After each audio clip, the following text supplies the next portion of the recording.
నమస్తే. నల్గొండ రాజకీయం రసవత్తంగా మారింది. పార్టీలు ఒకటైనప్పటికీ కూడా ఇద్దరు నేతల మధ్యలో విభేదాలతో సతమతం అవుతున్నటువంటి పరిస్థితి కనబడతా ఉంది. ఒకటేమో రెడ్డి సామాజిక వర్గానికి చెందినటువంటి కోమటిరెడ్డి బ్రదర్స్, మరొకరేమో ఎస్సీ సామాజిక వర్గానికి చెందినటువంటి మందుల సామీల్. సో వీళ్ళిద్దరి మధ్యలో మాటల యుద్ధం మొదలైపోయింది. ఒక పక్కనేమో మందుల సామీల్ మాట్లాడుతూ నా నియోజకవర్గానికి ఏ విధంగా వస్తావు ఖబర్దార్ అని చెప్పేసి ఆయన హెచ్చరిస్తే, నేనే మందుల సామీల్కి టికెట్ ఇప్పించి గెలిపించిన అనేది కోమటిరెడ్డి రాజగోపాల్ రెడ్డి చేస్తున్నటువంటి వ్యాఖ్యలు. సో వీటి పట్ల ఎక్కడ కూడా కాంగ్రెస్ పార్టీ సీరియస్గా తీసుకున్నట్టుగానైతే కనబడట్లేదు. ఏం జరగబోతోంది? ఇద్దరు నేతల మధ్యలో ఎవరు సయోధ్య కుదిర్చేటువంటి నేత ఉన్నారు? మాట్లాడేటువంటి ప్రయత్నం చేద్దాం. మనతో పాటు మాదిగల పెద్దన్నగా పిలువబడుతున్నటువంటి మోత్కుపల్లి నరసింహులు గారు. సార్ నమస్తే. సో మీరు ఏ విధంగా చూస్తారు మందుల సామీల్ మాట్లాడినటువంటి విషయాన్ని, కోమటిరెడ్డి బ్రదర్స్ చేసినటువంటి వ్యవహారాన్ని ఎట్లా చూస్తారు మీరు? వాస్తవంగా ఇప్పుడు ఆ నియోజకవర్గంలో మంచి చెడు చూడవలసింది ఎమ్మెల్యే మందుల సామీల్ గారు.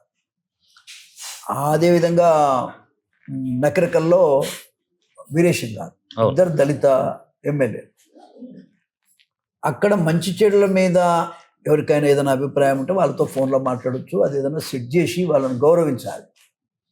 అది వదిలేసి జనంలో ఒక రకమైనటువంటి అభిప్రాయం కలిగే విధంగా, చిన్న చూపు చూసే విధంగా ఆ రెండు నియోజకవర్గాలు పాడైపోయినాయి, లేకపోతే అక్కడ సరిగా పనులు జరగడం లేదు, వాళ్ళు ఫెయిల్ అయినరు అన్నట్టుగా భావన వచ్చే విధంగా మాట్లాడినారు మన రాజగోపాల్ రెడ్డి గారు. అవును, అది ఎంతవరకు సమంజసం? మరి మిగతా నియోజకవర్గాలు అన్నీ బాగున్నాయా? గ్యారెంటీ ఇస్తావా ఒకసారి ఇవన్నీ గెలుస్తాయని? కాబట్టి ఇవన్నీ అవగాహన లేని మాటలు, అహంకారంతో కూడినటువంటి మాటలు, వ్యవస్థాపరంగా కులపరంగా ఉండేటువంటి అహంకారంతో మాట్లాడే మాటలు తప్ప ఏ రకంగా అది సరి అయింది కాదు. ఒక ఎమ్మెల్యేని ఆ విధంగా మాట్లాడితే మీరు చిన్న వర్గాన్ని ఎట్లా మాట్లాడతారు?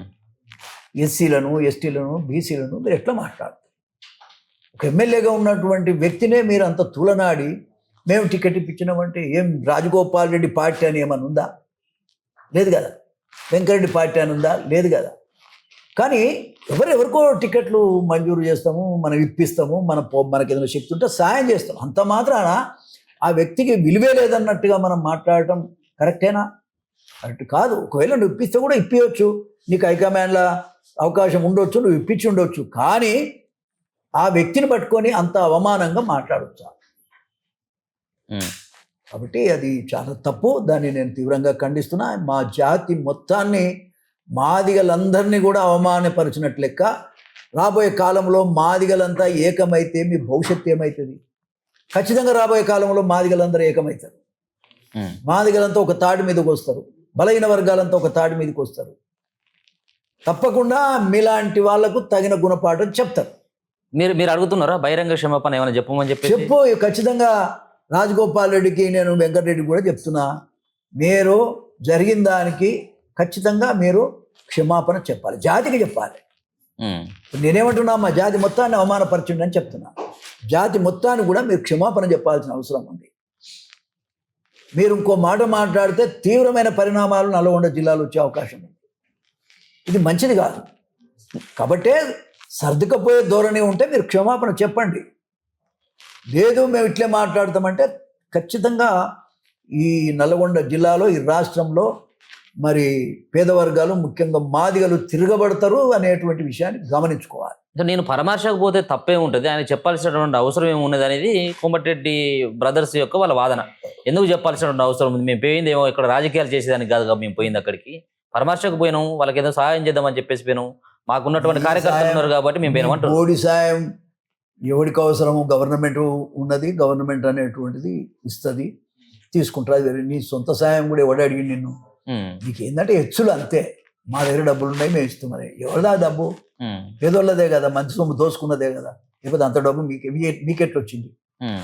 కాబట్టి నేను అనేది ఏంటంటే, డబ్బు ద్వారా మీ అహంకారాన్ని చూపించే కంటే ప్రేమ ద్వారా మీరు పరిపాలన చేస్తే మంచిది. ఆ నియోజకవర్గానికి పోయేటప్పుడు ఒక మంత్రిగా ఖచ్చితంగా చెప్పిపోవాలి. ఆయన గౌరవం కూడా అక్కడ పెరిగే విధంగా చూసుకోవాలి మీరు యాజ్ ఎ మినిస్టర్. అంతేగాని వాళ్ళని అవమానపరిస్తే ఆ జనంలో వాళ్ళకు ఉండే మర్యాద పోతుంది కదా, మంత్రి లెక్క చేస్తాడు అనే వరకు. అది మంచి పద్ధతి కాదు కదా, ఇది మంచి పద్ధతి కాదు. కాబట్టే క్షమాపణ దళిత జాతి క్షమాపణ చెప్పాలి, ముఖ్యంగా మాదిగలకు క్షమాపణ చెప్పాలి, ఆ ఎమ్మెల్యేలు కూడా క్షమాపణ. మందుల సామ్యులు ఆయన మండల అధ్యక్ష పదవుల్ని పైసల కోసం అమ్ముకున్నాడు, ఆ చర్యలు తీసుకోండి అని చెప్పేసి వందలాది మంది గాంధీ భవన్కి వచ్చారు చాలా మంది కాంగ్రెస్ పార్టీ వాళ్ళు. సో వాళ్ళని పంపించినటువంటి వాళ్ళు కూడా డబ్బులు ఇచ్చి మేనేజ్ చేసే ప్రయత్నం వెంకరెడ్డి గాని రాజగోపాల్ గాని వాళ్ళు చేసిన కాబట్టి డబ్బులు ఇచ్చి వాళ్ళందరినీ పిలిపిస్తారు, వాళ్ళకి నచ్చకపోతే వాళ్ళకి వ్యతిరేకంగా మాట్లాడిపిస్తారు. అమాయకులు కాబట్టి వాళ్ళు మాట్లాడతారు. అంత మాత్రాన నువ్వు చెప్పిందే వేదం కాదు కదా. రేపు ఎన్నికలు వచ్చినాడు, ఎన్నికలల్లో ఎవడు సత్తా ఏదో తేలుతుంది. మీరు కాపాడతారా పార్టీని? వాళ్ళు ఇద్దరు నమ్ములు చేయబట్టే మొత్తం పార్టీ అంతా చెడిపోతుంది ఆ కాంగ్రెస్ పార్టీ. ఒక మాటలో చెప్పాలంటే ఎవరు చెప్తే తింటారండి వీళ్ళు? నోరుకు అద్దు లేదు, అదుపు లేదు. కాబట్టి ఇప్పటికైనా మీరు పేద వర్గాల మనుషులే అయితే కావాలనుకుంటే క్షమాపణ చెప్పండి. గాంధీ భవన్కు వీళ్ళ నేతృత్వంలో జరిగినటువంటి ఒక కుట్రలో భాగం అనుకోవచ్చా? వాళ్ళదే, అంతేనా? వాళ్ళదే. రాజగోపాల్ రెడ్డి, వెంకటరెడ్డి వాళ్ళిద్దరు రమ్మంటే వస్తారు కదా. జిల్లాలో ఒక మినిస్టర్ చెప్తే ఎవడన్నా వస్తాడు, ఎవడన్నా పోతాడు. అదే పెద్ద పని, ఎవడని చేయొచ్చు. కాకపోతే ఆ ఎమ్మెల్యేలను అవమానపరచడమే ధ్యేయంగా పెట్టుకున్నట్టు కనబడుతుంది. మరి అది న్యాయం కాదు. అటు వీరేశం కావచ్చు, సామేలు కావచ్చు. కాబట్టి అది మీకు అవసరం లేని పంచాయతీ అండి. వాళ్ళు ఓడతారా గెలుస్తారా, నువ్వు ఓడుతావా గెలుస్తావా, ఎవడు గెలుస్తాడు ఎవడు పోతాడు అనేది ఆ లోకల్గా మనం వీలైతే సపోర్ట్ చేయటం, వాళ్ళను పైకి రావడానికి, లేకపోతే గమ్మున ఉండటం, ఈ రెండే. అంతేగాని ఓపెన్గా కామెంట్ చేసి వాళ్ళని అవమానపరిచే హక్కు వీళ్ళకి ఎవరిచ్చారు? సో కాంగ్రెస్ పార్టీ అధిష్టానం కూడా ఎక్కడ కూడా వీళ్ళ ఈ వ్యవహారం పట్ల ఎక్కడ కూడా స్పందించినట్టుగా కనబడతలేదు. ఎందుకు వాళ్ళకి నోటీసులు కానీ మిగతా చర్యలకు ఎందుకు పూనుకోవట్లేదు, ఎందుకు వెనక్కి వస్తుంది? అక్కడ రెడ్డి ముఖ్యమంత్రిగా ఉన్నాడు కాబట్టి సో ఈ విధంగా దళితుల పైన ఈ విధమైన ప్రెసిడెంట్ మహేష్ గౌడ్ గారు ఆయన బహుశా పరిశీలిస్తుండొచ్చు నాకు తెలిసినంత వరకు. తప్పకుండా వాళ్ళని పిలిచి వాళ్ళ ద్వారా తప్పకుండా సామేలకు కానీ మన వీరేశం కానీ క్షమాపణ చెప్పించాలని నేను విజ్ఞప్తి చేస్తున్నా. ఎవరు? మహేష్ గౌడ్ గారు, ప్రెసిడెంట్ గారు.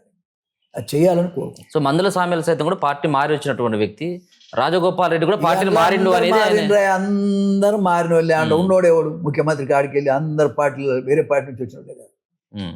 సొక్కంగా కాంగ్రెస్ పార్టీ ఉన్నోడేవాడు, ఉంటే వాడిని రానిచ్చినోడేవాడు ఈ డబ్బుల కాలం. కాబట్టి ఎవడు శుద్ధపూస కాదు, శుద్ధపూస ముచ్చట అవసరం లేదు. ఇక్కడ ఒక దళిత జాతి ఎమ్మెల్యేలను అవమానపరిచారు, అది మంచిది కాదు. మీరు క్షమాపణ చెప్పండి, మీ పాపాలను కడుక్కోండి. ఎందుకని నల్గొండ జిల్లాలో మందుల సామ్యాలను ఎందుకు టార్గెట్ చేసిన అనుకోవచ్చు ఈ రెడ్డిలంతా? ఈ ఎవరినైనా చేస్తారా బాబు, వాళ్ళకి ఏంటంటే వాళ్ళ నైజం, అది నైజం. కాబట్టి ఆ నైజానికి తగ్గట్టుగా రాబోయే కాలంలో ప్రజలే నిర్ణయం చేస్తారు. ప్రజలు నిర్ణయం చేస్తారు. క్షమాపణ చెప్పితే కొంత ఆవేశాలన్నీ కూడా తగ్గుతాయి. లేకపోతే తప్పకుండా వాళ్ళు ఇద్దరి మీద మాదిగలు తిరగబడతారు అనేది నాకు. మీరు ఇస్తారా, పిలిపిస్తారా? కొద్ది రోజులు పోతే ఇస్తా నేను, అంతేనా? ఎందుకంటే మనం కూడా టైం ఇవ్వాలిగా, ఖచ్చితంగా.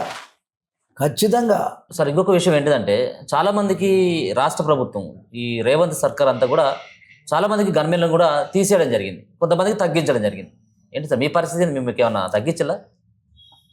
అసలు నాకు వాస్తవంగా థ్రెట్ ఉంది కాబట్టి ఒక సందర్భంలో మోత్కుపల్లి నరసింహ గారు చంపుతామని వాల్ పోస్టర్లు వేసినటువంటి పరిస్థితి. ఈ రాష్ట్రంలో దళిత ఉద్యమాలు కానీ తర్వాత ఎక్కడ అన్యాయం జరిగినా గొంతెత్తి మాట్లాడేది మోత్కుపల్లి నరసింహరావు. అందుకనే నాకు గన్మ్యాన్లను ఇచ్చారు. నేను ఇప్పుడు మాదిగ మహాశక్తి ఉద్యమాన్ని ప్రజల్లోకి తీసుకెళ్ళటానికి, ప్రజలను చైతన్యం చేయటానికి తిరుగుతున్నాను. ఈ టైంలో 2+2 ఉన్నటువంటి గన్మ్యాన్లను 1+1 చేశారు. ఇది ఏ రకంగా కరెక్టు? అసలు గవర్నమెంట్ ఏమనుకుంటుంది? చివరికి మోత్కుపల్లిని ఏదో రకంగా అంతం చేయాలని చూస్తున్నారా? నాకు అర్థం కావటం లేదు. ఎవడెవడికో పనికిమాలలోనికి కూడా మీరు 2+2 ఇచ్చారు, అవసరమైతే ఎన్ని అయినా ఎంతమందినైనా ఇచ్చారు.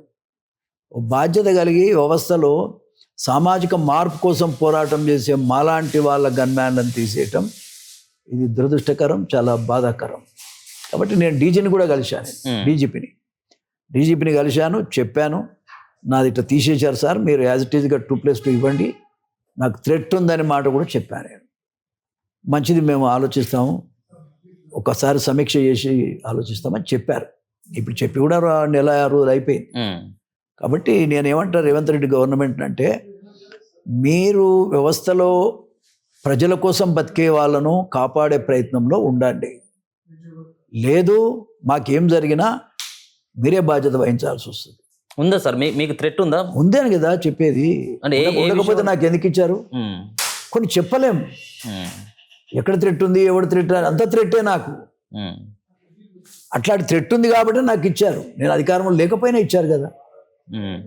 అంతకుముందు ఉన్న ప్రభుత్వం ఇచ్చింది, అదేవిధంగా టీఆర్ఎస్ గవర్నమెంట్ ఇచ్చింది. మరి ఈ గవర్నమెంట్ ఎందుకు ఇట్లా తీసేస్తుంది అర్థం కాదు. మీరు కూడా ఆ పార్టీలో ఉన్నట్టు, కాంగ్రెస్ పార్టీలో ఉన్నారు. సో చాలా మంది ఉన్నా కూడా తీసేస్తారు కదా, ఏం చేయాలి? సమస్య ఏంటంటే మరి వాళ్ళకి దగ్గర ఉన్న వాళ్ళకి, వాళ్ళు దొంగతనంగా సంపాదించిన డబ్బులు దాచుకునే వాళ్ళకి ఇస్తారు గన్మ్యాన్లని. దొంగతనాలు చేస్తారుగా, ఆ దొంగ కూడా ఇస్తున్నారు గన్మ్యాన్లు. ఎందుకు? దొంగతనం చేసుకొని మళ్ళీ నిమ్మలంగా రావటానికి. కాబట్టి మాలాంటి వాళ్ళం జనం మధ్యలో ఉండి జనం కోసం బతికేటువంటి మోత్కుపల్లి నరసింహ గారు గన్మ్యాన్లను తీయటం అంటే ఏంటి? దాని అర్థమైంది. కాబట్టి ఇది మంచి పద్ధతి కాదు. ముఖ్యమంత్రి గారు ఆలోచన చేయాలి. మరి ఏ పరిస్థితులలో కూడా గన్మ్యాన్ను 2+2 గతంలో ఉన్నారు, ఇప్పుడు కూడా 2+2 ఇవ్వాలని నేను డిమాండ్ చేస్తున్నాను.